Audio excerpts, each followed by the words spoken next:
Tiga terduga bandar narkoba ditangkap tim Direktorat Narkoba Polda Metro Jaya di Kabupaten Aceh Barat, Aceh.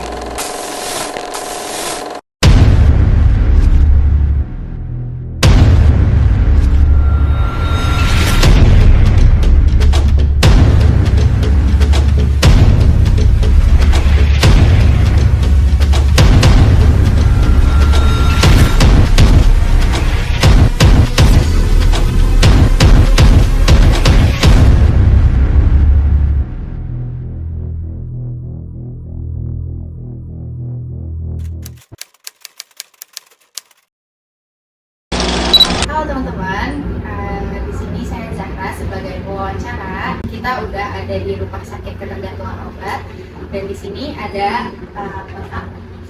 Ya, boleh perkenalkan Pak? Ya, saya Abdurrahman Kotala Sarjana Hukum.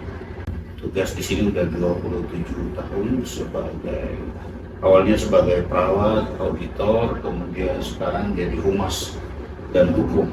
Bapak selama menangani pasien di sini ada kendala yang sulit nggak Pak? Kita kan ada protap ya, jadi semua pelayanan apapun ada standar prosedur. Jadi sulit itu bagi kita nggak ada, karena kita kan ada trik-triknya, ada tugas, ada cara-caranya untuk. Berarti Bapak mengikut prosedur? Iya, kita kan apalagi kita bagian hukum, ada komplain, ada apa kita sih. Jadi tidak ada kesulitan karena kita dibantu juga ada petugas keamanan, kita kerjasama dengan kepolisian, dengan BNN, jadi nggak ada. Ini ada tantangan iya, tapi nggak ada sulitnya. Kalau saya boleh tahu, rumah sakit ketergantungan obat Cibubur ini tuh udah berapa lama Pak? Rumah sakit ini berdiri awalnya di Fatmawati dari tahun 1972. 1972. Kemudian dia pindah ke sini tahun 2004. Jadi udah 52 tahun. Iya, 52 tahun. Iya. Kira-kira Bapak mempunyai alasan apa sih Pak, atau kenapa Bapak tuh pengen kerja di sini, mempunyai pekerjaan ini? Kan kita PNS ya dari tahun 1995 kan sudah. Saya lulus perawat di Ambon, di Jakarta, ditugaskan oleh Kanwil, kemudian terus ke rumah sakit narkotika. Jadi kita memang ini tugas negara, ya, panggilan tugas. Ya, kewajiban kita untuk mengabdi pada bangsa dan negara dengan bidang masing-masing. Nah, kalau untuk rumah sakit ini sendiri Pak, itu tuh setiap pasiennya ada kelasnya Mas Pak? Ada kelas 1 sampai ada kelas 3 yang paling ekonomis sampai VIP. Oh gitu. Itu untuk pasien narkoba atau? Narkoba. Oh gitu Pak. Pasien umum ada juga, pasien jiwa ada. Oh di sini juga ada pasien? Iya, tapi nggak banyak kita karena kita kan core-nya atau segmennya kan pusat kesulitan gitu. Di rumah sakit ini bisa pakai BPJS ya Pak? Bisa. Oh, bisa pakai. Mau masuk pakai BPJS? BPJS tuh untuk beberapa kelas aja atau semua kalangan bisa? BPJS kan untuk semua. Untuk semua bisa? Iya, tentu ada prosedurnya dari paskes pertama ya kan. Pokoknya mau BPJS ke paskes pertama dulu, baru kontak ke bagian BPJS kita di sini. Ada mana item-item yang di cover BPJS, ada yang udah. Ngomong-ngomong soal narkoba nih Pak, Iya.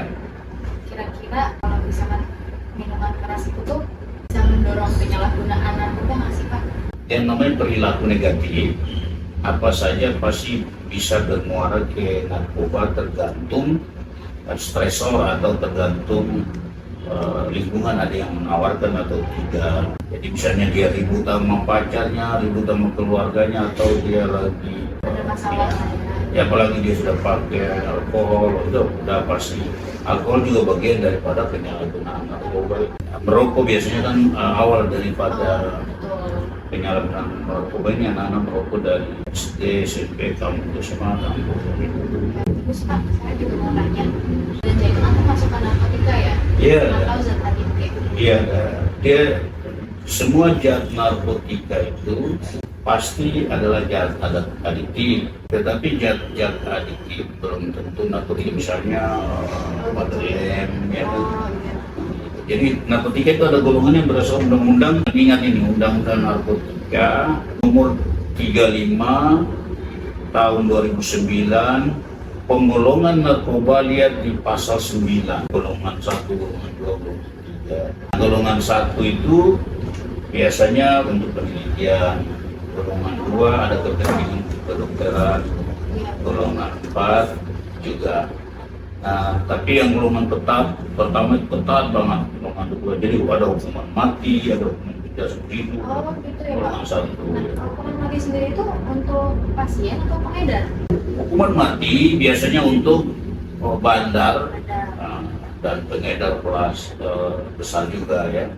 Kalau pasien, namanya pasien, itu nggak dihukum penjara hari ini sekarang, langsung masuk ke tempat-tempat rehab, namanya restorasi justice, RJ sekarang.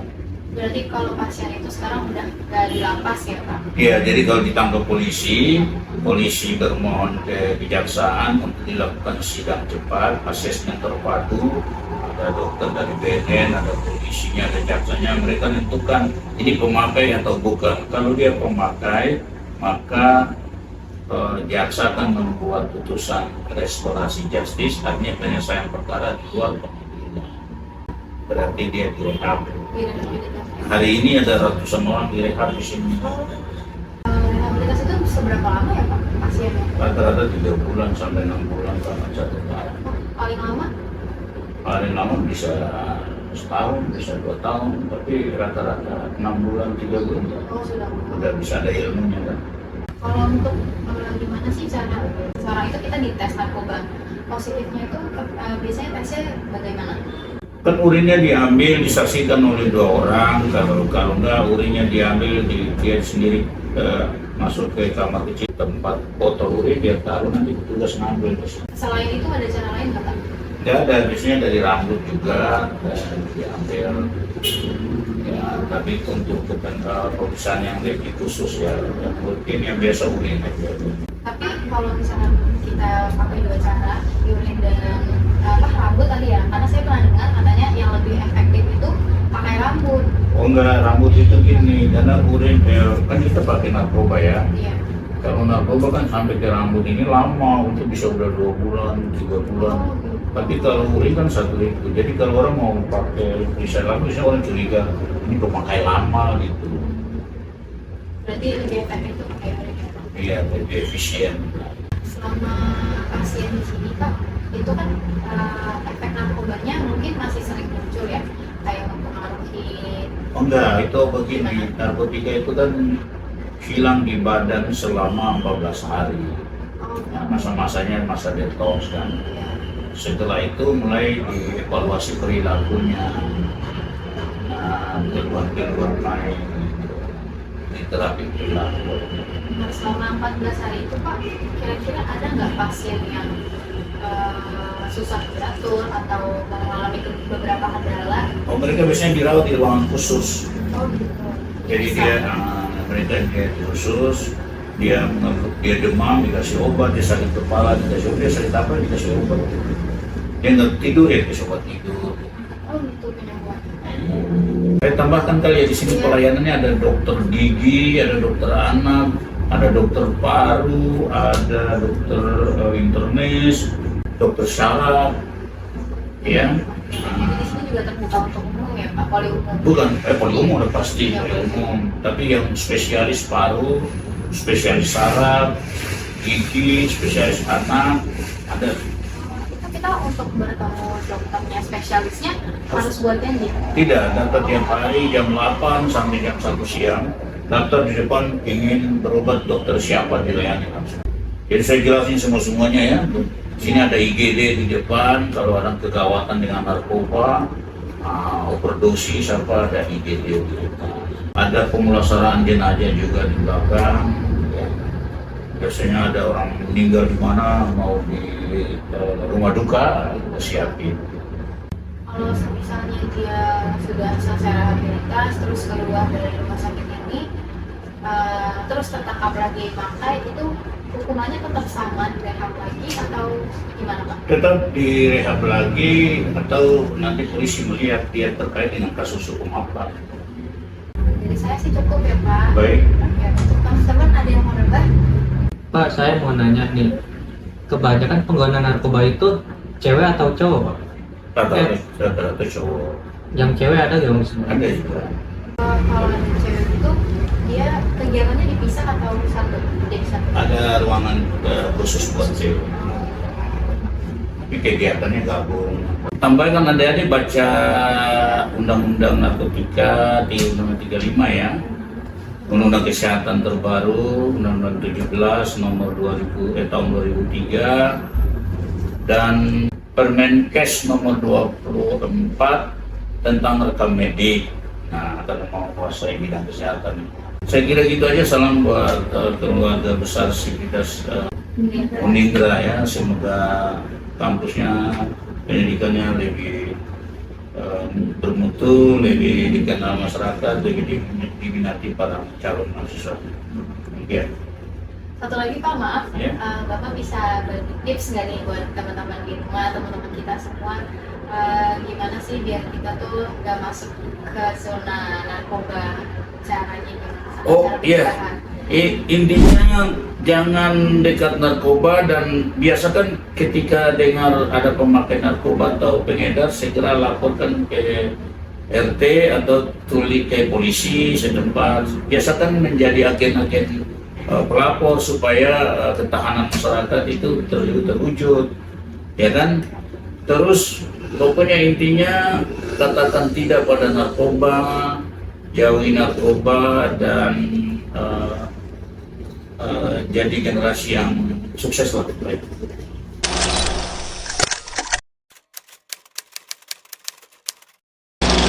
Cara Bapak, kalau boleh tahu, Taufik.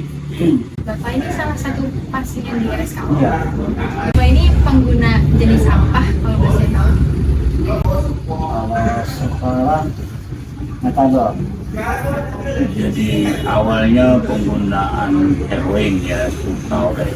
Ya, Terus karena tidak bisa berhenti, maka dia ikut program pemerintah yang memakai obat yang sejenis mengandung sama substitusi pengganti tapi obat narkoba juga substitusi. Coba ini dilindungi oleh negara, disubsidi oleh negara. Mereka ikut program namanya program metadon, perumatan metadon. PPRN. PTRN. Tapi ini awalnya pengguna narkoba dulu yang berobat kemana-mana atau ke sini kurang pilihan, kan ada orang pilihan berhenti, ada orang pilihan pakai tapi dikontrol oleh negara. Nah, ini yang pakai tapi dikontrol oleh negara. Jadi pasien itu diberikan pilihan. Ya. Boleh tahu cara pemakaian obat tersebutnya itu dengan cara apa? Minum kayak sirup. Oh, dia berbentuk minuman. Iya, kayak sirup. Ya, cairan. Terus ditambah sirupnya karena merasakan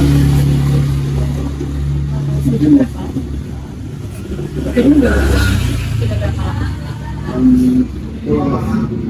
16 tahun. Masalah metadon. Iya, Dulu sebelum metadon Bapak pakai apa aja, hidup nggak karuan pakai apa aja? tetap. Putau ya, heroin ya, yang cucau, suntik, Iya, bakar juga. makan juga. Ganja pernah pakai? Semua pasti sudah lah. Bapak kan udah mencoba banyak jenis ya Pak. Itu efek samping dari pemakaian setiap narkoba itu berbeda-beda atau sama? Beda. Beda. Paling enak narkoba itu semuanya dari yang ada. Itu paling enak itu. Itu yang paling enak, makanya nggak berhenti, makanya langsung dilanjutkan dengan substitusi Iya. ini. Ya sekarang enak, kali pakai tadi. Udah enak, Oh ini kalau nggak pakai nggak enak, nggak enak. Kalau harus pakai ya. kalau sabu, ganja, dan sejenisnya itu enggak. Pada itu masih bisa. Bapak pakai narkoba umur berapa? Dari umur 19 19. itu aku tahu. Ganja sama. Kalau ganja enggak. dari SMP. Pak, alasan apa Pak pakai obat itu, pakai narkoba? Kenapa? Pergaulan Bapak sampai sekarang masih memakai apa ini? obat sejenis itu? Sekarang Yang, nepalan doang. yang dikasih oleh negara itu substitusi narkoba. Sebelumnya bisa berhenti dari obat-obat yang kita bilang kayak kalau ganja dan segala macam bisa berhenti. Karena di Jakarta di Indonesia kan atau udah peredaran ini nggak ada seperti itu tahun 2014. Oh, jadi Bapak berhenti itu karena sudah berhenti diedarkan ya? Iya, di Indonesia udah nggak ada sama sekali. Kebanyakan anak itu pada menyelamatkan diri. Nah, kalau orang itu paling pada nggak enak aja. Kalau dari setiap jenis narkoba yang udah Bapak coba nih, itu harganya gimana Pak? Berbeda-beda atau sama? Beda. Beda ya? Untuk masalahnya ya, Paling mahal itu jenis apa? paling mahal apa? Oke Pak. Ada sih, kalau kan seperti tergantung. Kalau itu tergantung belinya. Kalau saya pakai ini paling mahal itu ekstasi. Untuk sekarang ini aktivitas Bapak itu apa aja sih? Saya sekarang sih lebih setelah dari sini serabutan aja bawa. Jadi kalau ada orang yang itu supir untuk buat saya sewa mobil Di rehabilitas? Pernah di rehabilitas? pernah Itu berapa lama Pak? setahun 1 tahun? Oh, lama juga ya? setahun. Tapi bukan di sini di Marzuki Mahdi Bogor Itu pada tahun berapa Pak? 2012. Jadi kalau gitu saya udah cukup ya Pak. Ya, Siapa yang Pesannya apa Pak buat generasi muda? Ya, pesan. pesannya sih buat saya dari saya nih untuk generasi muda sekarang sih jangan pernah mau coba karena hanya alasan saya bergaul lingkungan jadi jangan sekali coba sih, karena kalau udah sekali coba pasti akan ada tiba-tiba lagi coba lagi yang bahaya. Tapi satu lagi nih Pak, kalau bisa tahu efek untuk Bapak tuh gimana? Sejak saya di Metadon tuh lebih Lebih baik? produktif ya, kerja bisa, terus berinteraksi hubungan sama keluarga yang tadinya pecah, yang tadi berantakan sama saudara-saudara, itu bisa harmonis lagi sama tetangga juga. Saya pernah dengar nih, Pak, ada beberapa jenis narkoba itu yang bisa bikin badan tuh jadi busuk gitu katanya ya. Apa sih? Oh, Jadi iya, dia itu iya, rusak. iya. Bapak atau mungkin Bapak punya pengalaman yang pakai ada yang Ada udah pakai? banyak. Udah banyak itu tahap akhir udah kena HIV/AIDS itu. Ya, biasanya orang-orang yang begitu tuh Udah kena HIV. tidak sebelumnya dia pakai itu di mix. Oh, dia nyobainnya dicampur. Iya, Semua jenis itu. Gitu ya. disuntik. Dia tuh misalnya pakai buton dicampur sama obat kayak regular. Itu kan efek sampingnya dia badannya busuk ya atau Itu hancur? ya. Iya karena imunnya turun, Nah, mulai infeksi hepatitis, semua infeksi itu yang namanya fase HIV/AIDS terakhirnya. Itu bisa penyembuhannya gimana Pak? penyembuhannya kayak gitu, kalau kayak gitu sih. Itu minum ARV, konsultasi bidang HIV, dikasih obat ARV, bertahan hidup sampai mati. Bisa Obat yang orang tersebut konsumsi itu candu juga enggak? Enggak, kalau obat HIV enggak ada. memang harus minum supaya Untuk meningkatkan CD4-nya itu, antibody-nya. Oh gitu. jangan sampai virus-virus itu menyebar ke yang lain. Kan kalau kita minum ARV itu semua diblok, virus yang tadi mau keluar buat menyerang misalnya sampai ke TV atau ke pokoknya yang lain yang membahayakan penyakitnya. Nah itu kalau kita minum jadi di blok. Badan yang busuk itu biasanya di daerah apa sih? Maksudnya di badan sebelah mana? Biasanya di kaki dan di tangan. Kaki ya. Mereka kan yang bikin kalau di tangan Bekas suntikannya udah nggak ada, udah nggak ada urat lagi. nggak ada urat. Jadi Nah, ini uratnya udah tua ini. itu jadi kaki di kaki kanan di sebelah kanan. Saya pernah lihat yang di kaki, dia tuh busuk banget ya. Nah, itu tuh dia penyembuhannya kakinya diamputasi atau udah Iya. biarin gitu aja? Kalau dia lebih care sama kemudian kesehatannya, biasanya dia sering-sering datang ke rumah sakit atau ke dokter konsultasi karena dia kan perlu obat. Jangan sampai nyebar ke tempat yang lain. Oke deh, cukup deh kalau gitu dari saya. Iya. Makasih banyak ya Pak udah Sama-sama. Hasil Pak. Teman-teman, di sini aku mau menjelaskan kesimpulan tentang kegiatan dari yang teman-teman buat. Semuanya adalah betapa pentingnya edukasi mengenai narkoba untuk masyarakat Indonesia di kalangan remaja. Kenapa? Karena narkoba itu merupakan salah satu sumber masalah sosial yang berdampak sangat buruk terhadap keberlangsungan generasi suatu bangsa. Maka dari itu, kenapa itu penting banget nih anak remaja, dikarenakan anak remaja itu akan menjadi penerus bangsa di masa depan nanti. Nah, apa aja sih yang harus kita edukasi ke masyarakat Indonesia dan di kalangan anak-anak remaja? Yang pertama itu kita harus menjelasin tentang pengadaan narkoba seperti narkotika, psikotropika, dan metadikrim.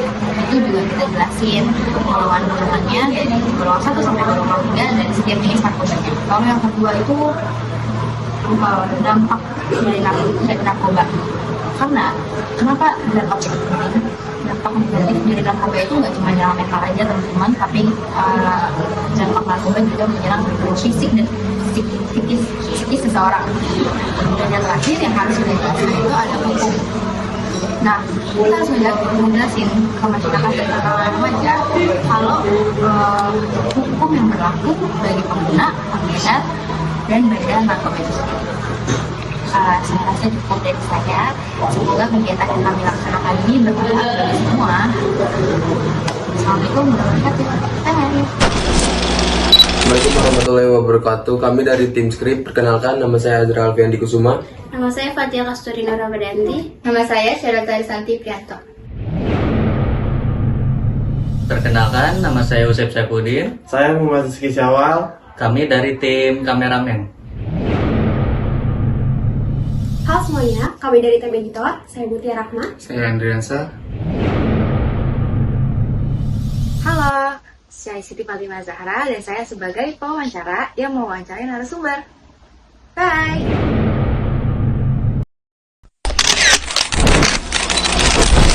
Audio Jungle.